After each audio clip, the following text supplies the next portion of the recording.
Welcome to the Best 5-Minute Wine Podcast with Forrest Kelly. I am Damon Raque, founder and managing partner at Bottle Bank in Atlanta, Georgia. I've been a wine collector and wine lover for several years. And when I decided to kind of take my life in a different direction, the old adage of follow something you're passionate about. The Best 5-Minute Wine Podcast. You've heard the term adapt or die. In business, you've always got to be able to pivot, know what your consumer wants, and then be able to give it to them quickly. You can't become rigid in today's market. We've seen it with ride sharing. Nowadays, you don't have to go to a hotel. You've got choices. And in the wine business, Damon Raque has listened and we get Bottle Bank. All right, Damon, give us that sizzling picture description of what Bottle Bank is. Bottle Bank is a wine-centric hospitality concept based in Atlanta. And we are wine-centric because we love wine. And we love the connectivity of wine, and we love the experiences that wine creates. And so we wanted to create an environment where individuals that shared a passion could get together and spend quality time with like-minded individuals and enjoy everything about wine and the way of life that surrounds it. Did you create Bottle Bank because your own wine collection was starting to take over your living room, or was it just an excellent excuse to taste more wine? I'm going to say all of the above. It's kind of a funny origin story. I've been a wine collector and wine lover for several years. And when I decided to kind of take my life in a different direction, the old adage of follow something you're passionate about, I called a sommelier buddy of mine and said, hey, I want to take you to lunch and kind of pick your brain a little bit and get your thoughts on some things. So we go to lunch and I said, hey, where do you see the biggest opportunity in the wine industry in the next 5 to 10 years? And he looks at me and he says, storage. And I kind of looked back at him with a puzzled look and I said, storage? And he said, yeah. I said, well, that's kind of interesting. I said, I get, if you live in an apartment or a townhouse or a condo and you fundamentally don't have space, you might need the ability to store some wine. But people that are into wine and have a home, they typically have a cellar or a large wine fridge. Why would people need to store wine outside of their home? And he looks at me and he says, you built a house a few years ago, didn't you? And I said, yeah. And he said, you put it in a wine cellar? And I said, I did. He said, let me guess. He said, when you were designing it, trying to figure out how to rack it, you were thinking about capacity and how many bottles you'd want to store. And I said, yeah. And he said, at the end of the day, you probably said, you know what?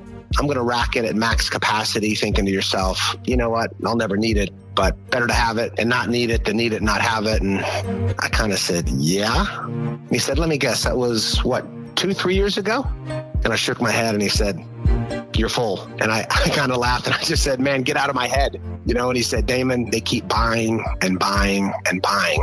And so I thought about it logically. People that have a passion, if it's watches or wine or cars or shoes or handbags, whatever a person's into, if they have the ability and kind of give themselves the excuse to buy more, then typically they will do it. So that kind of set me out on the journey researching wine storage facilities literally all over the world. And what I quickly realized was, the large majority of them were just basic warehouses at 55 degrees with nothing experiential associated with it. So I'd always loved hospitality and kind of the connectivity of drinking wine, not just collecting it. So we said, hey, what if we kind of create this environment where people can store their wine, but more importantly, they can drink it and share it with other people that love wine. And that's what we set out to do. So that was the long story of how Bottle Bank came to be.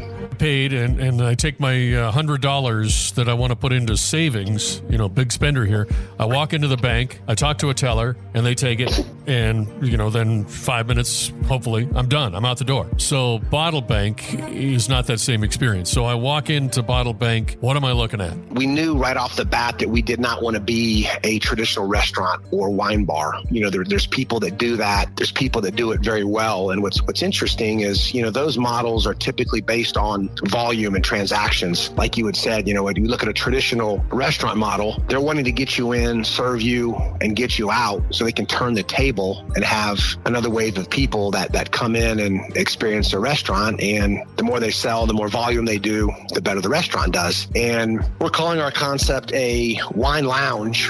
And we kind of highlight that word lounge because we want people to do the exact opposite. We want them to stay as long as possible. So we've been very thoughtful in terms of the layout and the design and the decor. If you think about sofas and club chairs and, again, kind of a living room type of environment where people want to relax and hang out for a couple of hours and meet new people and spend time with their friends and share bottles and that type of environment. So it's a lot less volume driven and transactional, more so, again, inviting people to stay and relax and hang out for a while and talk and enjoy wine. Putting this whole thing together, you did some research, right? Correct. Was it done through a company or your just own experiences and you just started putting them down? How did you come in to make it a clear vision?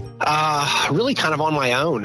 It's morphed over time. Initially, I looked at strictly wine storage, and there's a couple of folks in Atlanta that do traditional wine storage, just a warehouse at 55 degrees, basic utilitarian storage for folks that have outgrown their current cellaring situation. And I was looking at wine storage literally all over the world. So Australia, New Zealand, the UK, different places in Europe, all over the US. And again, that's when I kind of realized most of these places didn't have anything that allowed people to take advantage of a wine community.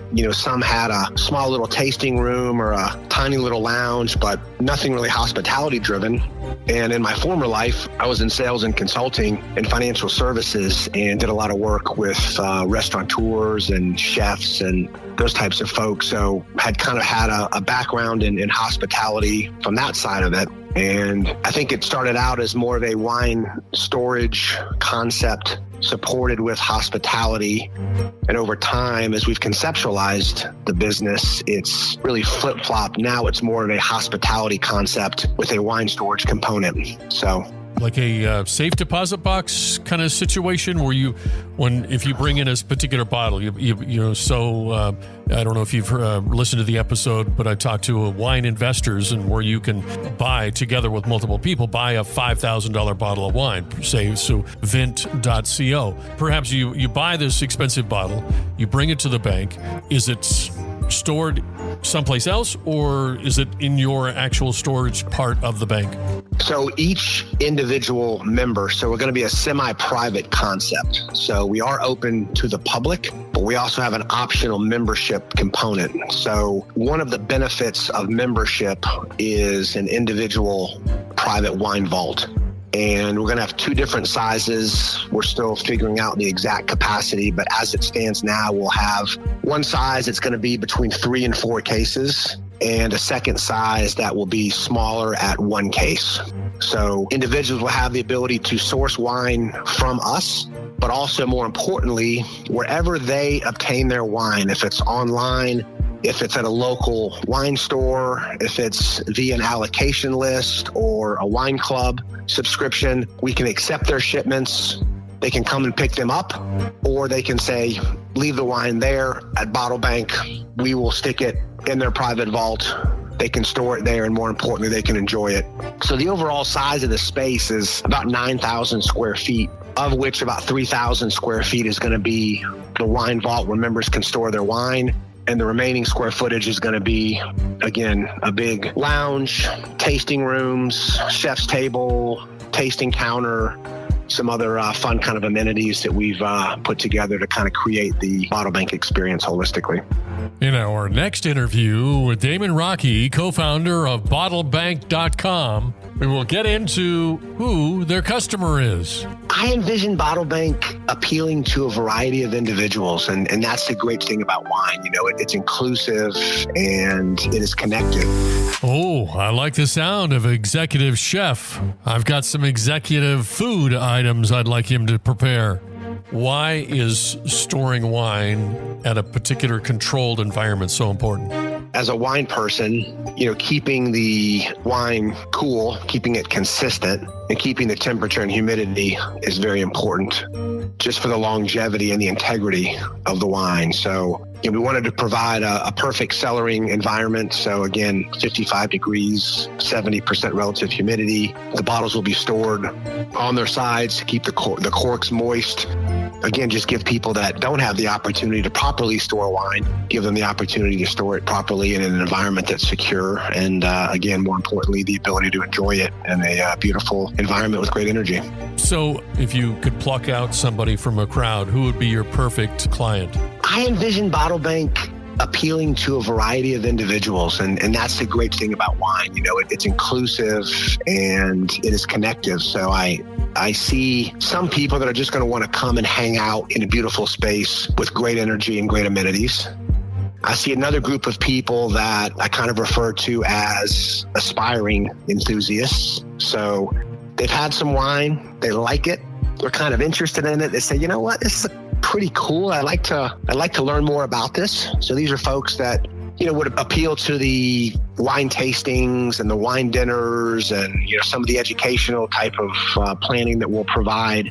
And then I think on the other end of the spectrum, you have those, pretty serious wine collectors and connoisseurs that have been into wine for a long time. They've obtained a wonderful collection over the years, and now we're just looking for a great place to enjoy the wine and to interact with other individuals and bottle share, and again, enjoy tastings and wine dinners. And one of the benefits of membership as well, Forrest, is access to our executive chef for private dining experiences. So imagine your 50th birthday is coming up and you've got these 3 bottles that you've been saving for the last 20 years to drink at your 50th with a group of close friends, and you sit down with our private chef and you say, hey, these are the wines that I want to serve. And our sommelier sits down with you and chef and creates a 6-course tasting menu to pair specifically with those wines. And you're tucked away in a beautiful tasting room, having that private dining experience for the evening and really just creating a wonderful memory. So I think giving opportunities like those to people at all levels and all stages of an individual wine journey allows us to do some pretty special things. So we're excited. Yeah. And you envision having a dress code, or it's going to be implied, or?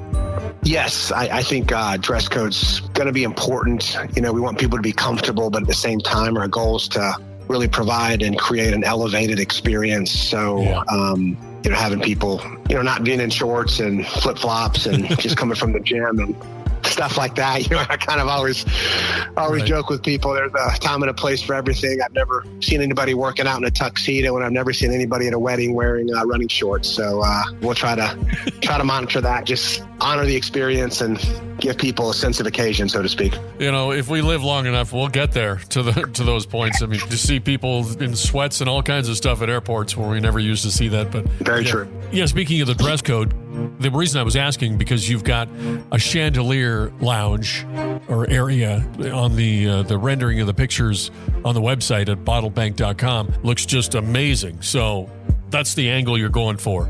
High class all the way.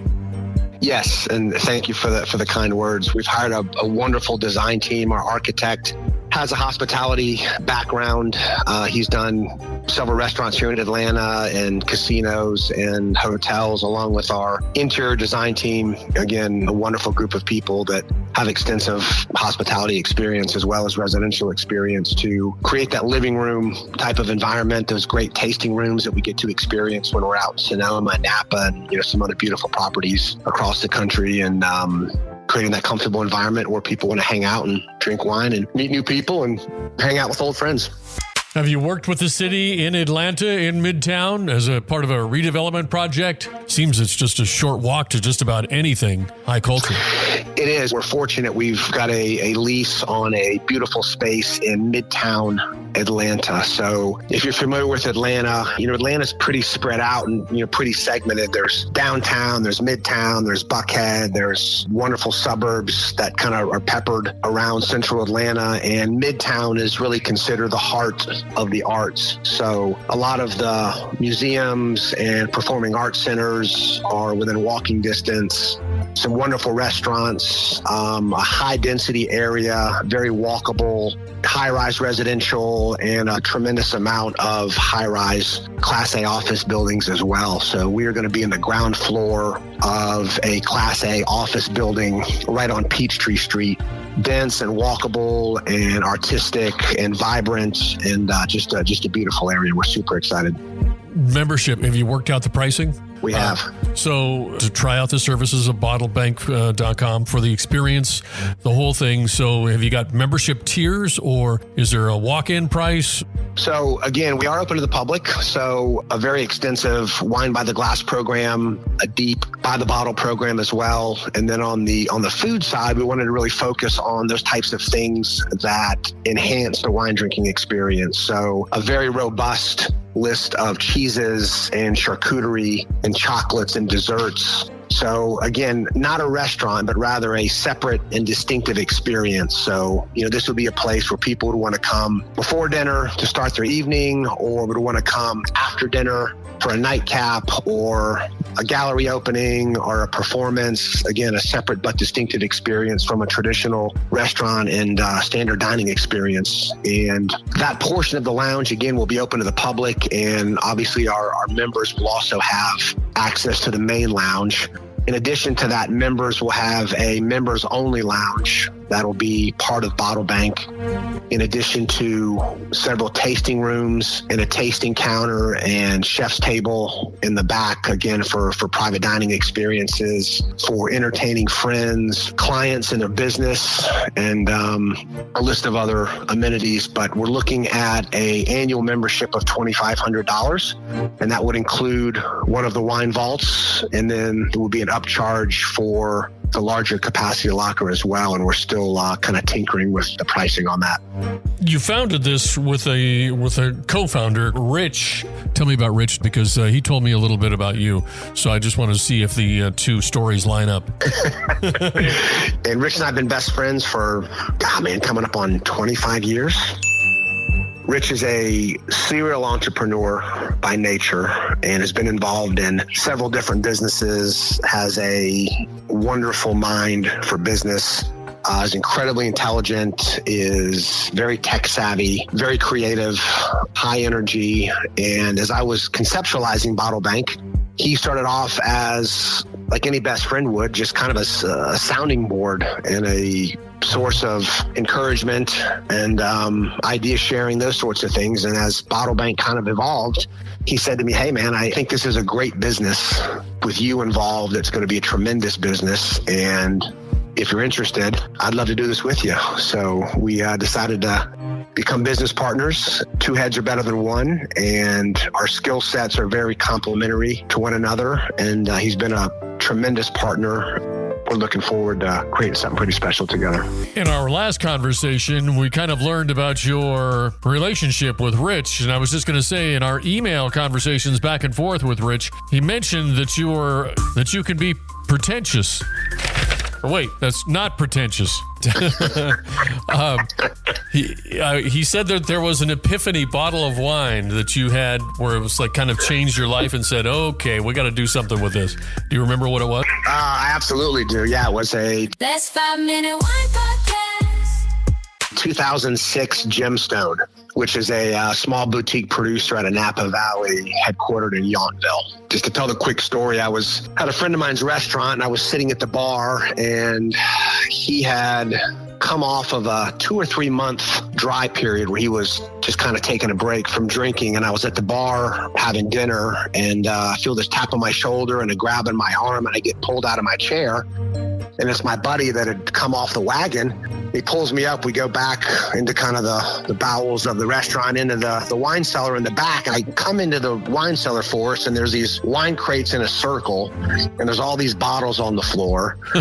And it's a bunch of wholesalers and wine distributors that were in Atlanta. And they were kind of celebrating my buddy's, being re-released into the wild, coming off of the wagon for 2 or 3 months. And so we sat down and started drinking wine. And the more we drank and the later it got, the more expensive, crazier bottles we started opening, which is kind of funny how that happens. It should be the exact opposite, right? You should open the expensive stuff first and then finish with the less expensive stuff where you're not going to remember what you were drinking. But all that to say, we had some amazing wine, and that was just a fantastic evening in terms of just fun and spontaneity. And of all the bottles we drank, it was this particular bottle that I walked away. I couldn't get it out of my head. And I was like, wow, I didn't know wine could taste like this. And that kind of sparked the journey of me really getting interested in wine. So I researched the wine and I searched it out and found out who the winemaker was. And then, as you know, you kind of go down these rabbit holes and start tasting more and drinking more and figuring out what you like and why you like it, and attending tastings and wine dinners and meeting other people, and the social aspect increases, and next thing you know, you're addicted. So that was kind of my story, and I'm sticking to it, as they say. What wine was it again? Say it again. 2006 Gemstone. Those of you listening, if you'd like a bit of a discount, perhaps on your membership to Bottle Bank, bring that wine in as a thank you for setting this whole thing up for Damon, and he'll give you something, maybe. Booby prize, probably. I like the way you think. With the casino, my wife loves to gamble, and so she's got her own private host who calls her and texts her all the time with benefits and things like that. Are you guys going to have something like that? We probably will. We'll have a full staff, obviously, servers and bartenders and a chef and a cooking team and a team of sommeliers and wine professionals. And again, we created several opportunities for entertaining and private dining experiences for our members. So having an events coordinator / members concierge, that role will absolutely exist to coordinate all of the different activities, because we'll have wine dinners and tastings and events that are member specific.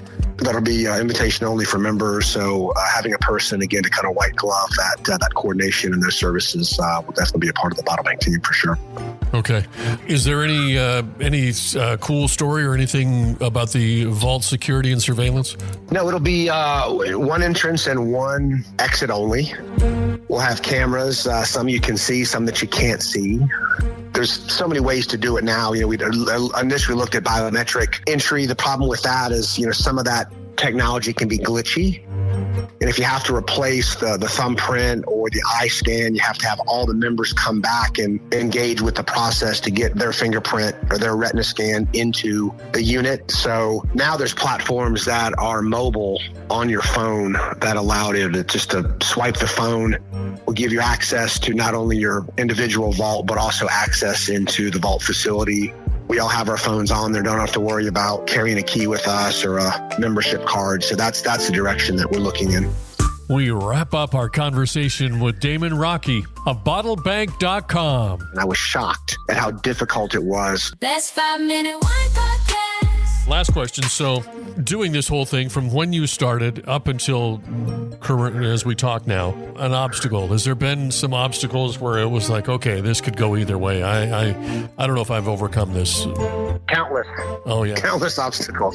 The first one that was challenging was finding the right location. I was shocked at how difficult it was to find the right location, not only geographically, but the size of the space, the accessibility of the space, the ingress, the egress, the size, the shape, the ceiling height, all of those factors came into play. And identifying a space to begin with, then the process of working with the landlord and negotiating a deal that economically made sense was a lot of work. We went through that process 4 or 5 times before we found the space that we're currently in. And then once you have the space, that space has to be tailored specifically around the rules and regulations around what we're trying to do. So as an example, storing wine versus purchasing wine versus consuming wine, all of those are different businesses and different licenses in terms of a liquor license, and really kind of controls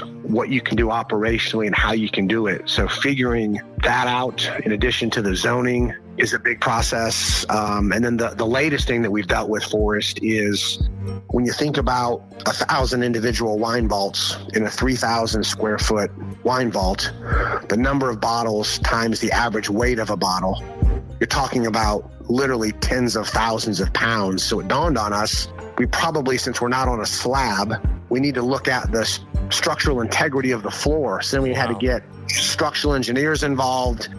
They had to come out, do a site visit, had to do all the engineering calculations to see, if the floor was strong enough. Turns out it wasn't. So that modified the design. And then you look at different ways to reinforce the floor. And, there's steel beams, there's columns, and now they have this carbon fiber wrap. It's literally like wallpaper that they plaster on the floor that's made of carbon fiber, and they layer it up to bolster the strength of the floor. So things you never in a million years thought you would be dealing with that just kind of come up out of necessity. So it's been a long, interesting journey for sure. Oh, that wallpaper carbon fiber wrap, they don't give that away, do they? Yeah, unfortunately they don't. Unfortunately they don't. And, we're still waiting on pricing for that. So I'll have to send you a message to let you know. So we'll see if that's a feasible option or not. I think when I go to Home Depot today to pick up a light bulb, I think I'll ask the guy, what aisle is the carbon fiber wrap section? What aisle is that in? That's right. It's been a process. So everyone said, hey, this is such a great concept. You should scale this thing. And 15 of them in all the major cities. And I'm going, man, I can't even imagine. Because again, every municipality is different. So the liquor laws in Georgia are different than Texas, different than California, and the zoning requirements in Los Angeles are different than they are in Newport Beach, and all of that factors into the business. So all that needs to be researched and understood, and it's attorneys and specialists and all that stuff. We haven't even began to build out the space. So I know dealing with contractors and subcontractors, and there's going to be things that are going to come up in the build out process that we're unaware of at this point. But that's what makes it fun. You pivot, and that uncertainty kind of breeds inspiration. It breeds creativity. It breeds collaboration, and that's part of the process. So we'll get there.